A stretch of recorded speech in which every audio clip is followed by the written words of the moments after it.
علم غیب کی نفی کی آیات بھی ہیں اور ثبوت کی آیات بھی ہیں. تو حالانکہ قرآن پاک کی کوئی ایک آیت دوسری آیت میں کوئی تضاد نہیں ہے، تو اس کا جواب کیا ہوگا؟ جہاں علم غیب کی نفی کی آیات ہے وہاں ذاتی علم غیب کی نفی مراد ہے، اور جہاں علم غیب کا ثبوت ہے وہاں عطائی علم غیب مراد ہے.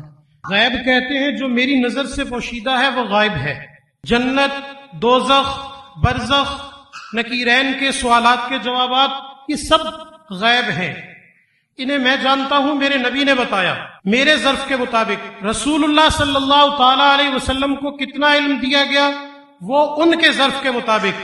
اعلی حضرت علیہ الرحمہ کے زمانے میں بھی کسی کو خارش ہوئی، کہنے لگا اہل السنہ کا موقف ہے حضور علیہ السلام ما کان و ما یکون جانتے ہیں. تو پھر اللہ کے علم اور رسول اللہ کے علم میں برابری ہو گئی. اعلی حضرت نے فرمایا سنو، اللہ کی صفات اور مخلوق کی صفات میں کہیں بھی تشبیہ نہیں. تمہیں سمجھانے کے لیے صرف بات کر رہا ہوں. فرمایا ایک طرف سمندر ہو نہیں، 100 سمندر ہو نہیں، 1 کروڑ سمندر ہو.